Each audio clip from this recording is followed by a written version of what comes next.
since last season. Oh dear, well, it started,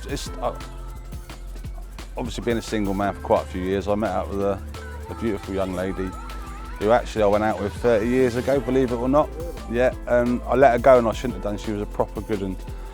And we hooked up again 30 years later on Facebook and we're together now. So the edge went off me fishing for a little while, but I started off well.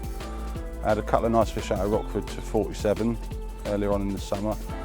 And then got myself sorted and all that and sort of went through the motions a little bit for 3 or 4 months. Still coming out every week, but was struggling a little bit. And then now everything's settled down. The last few weeks I've got my head back together and started catching regular again. So yeah, it's good. And we got the move in April the 10th. So once that's out of the way, we're just in time to get over the big pit over the road and try and target 1 or 2 more of those big ones over there. Hopefully, fingers crossed. Yeah, so now I can drive, I can find them, rather than getting dumped off and just like wait for them to come to me.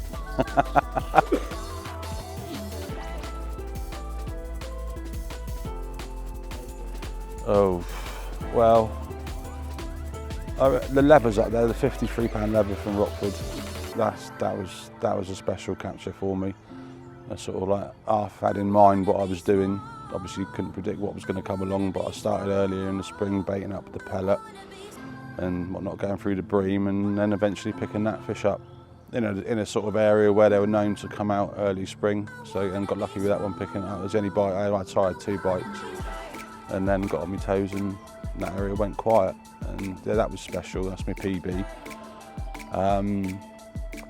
There's been several, but another one was the big common from the other lake nearby. I won't name it. No, we all know it. That was the 47-pound common. That gets caught very, very rare. So I was lucky to catch that one as well. Yeah, that was a special moment. That was the last fish I had out of there, funnily enough. Yeah, that's a lovely fish. Some of the other, I had another common out of there, a 40-pound common that had never been caught before. But we don't think it had been caught. That was special, 42 pound. Yeah, and several fish out of there, a few, not several, but I think I ended up with about 12 fish out there in just over a year, which was really good for me. And that was back in the days when you could only do 3 nights as well, so that was a bonus. But when I got over there, I'd done everything different. I fished short. Everybody was fishing long because they showed in the middle and all that. And not being the best distance angler out there, I decided to do what I can do and fish short. And that's how I was picking them up. Yeah, sometimes catapult range and fishing in the weed, like we said earlier on, with the rigs up in the weed. Yeah, with a bottom bait. That was interesting. But yeah, that was how I was catching them over there in one of the swims. Yeah, and then I went back over to Rockford and had a few nice ones over there. Had a great summer. Yeah, there's been a few. Oh, and the other little lake next door, another quiet one. That's really tricky, that one. There's only a few in there. And there's a fish called Sykes, it's no longer with us now. That was probably the best looking mirror in the valley. I managed to catch that one. That was a mid-40. And there's a couple of 40-pound commons that haven't been out for quite a few years, and I caught them both in a week, which was crazy. Yeah. So I ended up in a year out of there. I had 10, I had a recapture, and I had 10 340s out of there. Yeah, and that was probably my most special bit of fishing over there. It was real quiet, real simple fishing, you know, trout pellet, as I normally do, pellet, just boiled over pellet, real sort of 80s style, which is all I do to this day now. Yeah, so, and then going back to this year, back to Rockford hopefully. Now I actually drive, so I can hopefully find them and get on them rather than have to just get dumped off and obviously take all my kit with me. So moving wasn't really an option. So yeah, looking forward to this coming year. Yeah, so get the move out of the way on the 10th, and just after that I'll be back over there for this year's campaign. Fingers crossed, get single scale. That's the target. There's like what they call the A team there, which is I think the lever, the ones that go 50, the lever, the half line, single scale, and what's the other one? There's another one, but I've had 3 of the 4 anyway. Yeah, yeah, the half line, the lever. Oh, my mind's gone now. But yeah, the last of the big ones is the big one. I haven't had that one. Oh, and bobble, I've had that one as well. Yeah, The only one over 50 was the leather, so I got the other one to go, but so many other fish in there for me to catch as well. Yeah, lifetime's worth in that one.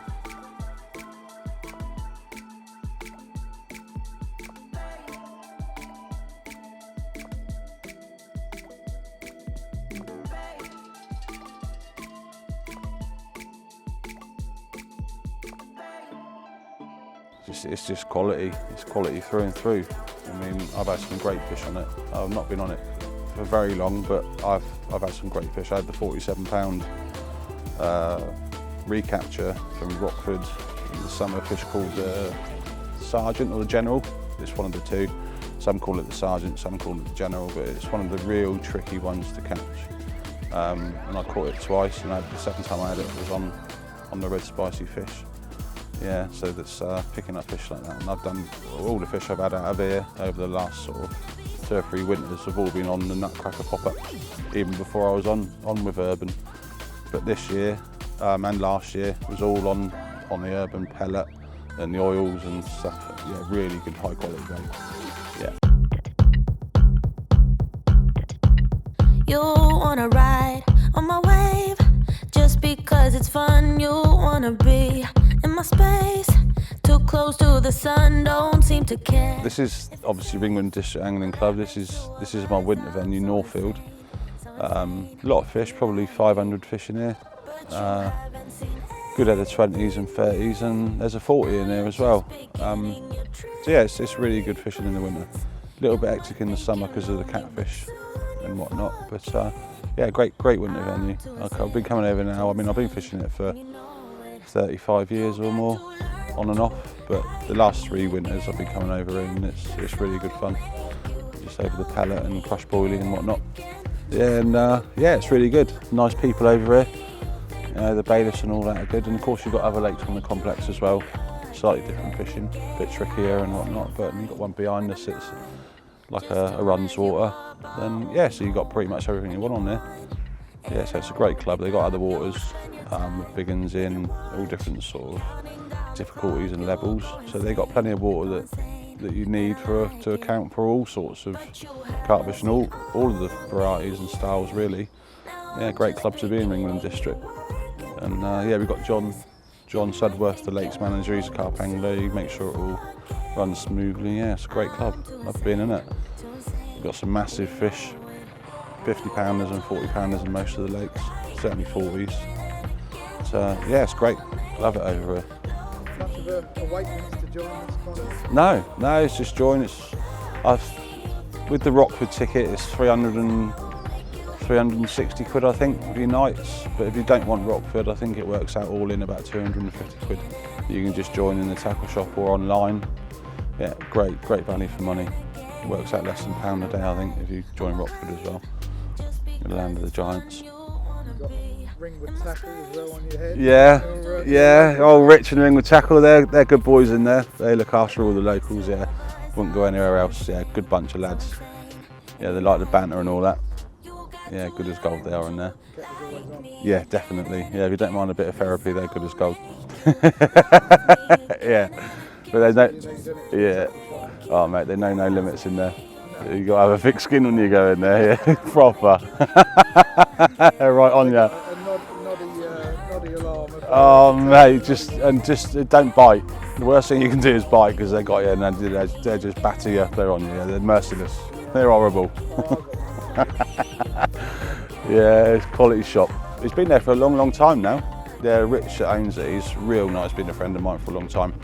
It was previously owned by a chap called Dave Swallow, who was quite famous in the fishing industry years ago. He used to own the Bournemouth Fishing Lodge as well. Then he moved on, and Richard worked there from school as a Saturday job, and subsequently went on to own it, full ownership now. He's been there, owned it for about 15 or 20 years, I think 15 years now. Yeah, he's a great guy. Yeah, can't do enough for you. And Ashley that works in there as well. Yeah, they're both good anglers. They know their stuff as well. Yeah, they fished all of these waters around here. Yeah, so thoroughly advised going in there.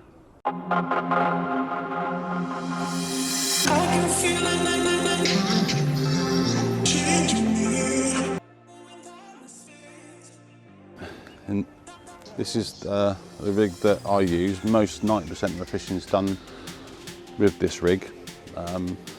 Good friend of mine, barbel guru, whatever you want to call him, Rob Young, fabulous angler, just the tops on the rivers. He's just murdered the Avon and the Stour. What it was, I was using this rig over on the big lake, and Rob was fishing it for tench at the time, and I'd had a fish out of there, and he saw it then on the side of the bivvy, and so he literally, so that's different. So what he did is he took it away and just adapted it slightly for the river, still using the cranks and this, that and the other. But they nicknamed it, because I was real fat in them days, so they nicknamed me Butterbean, like the fat boxer. And so he nicknamed this the Butterbean rig. But it's just basically, just pull that, that's just the tail rubber that goes over. So it's basically 20 pound fluorocarbon, size 6 crank, with a hair, braided hair, 20 pound, whipped up behind the knot. And it just makes it really aggressive, as you can see.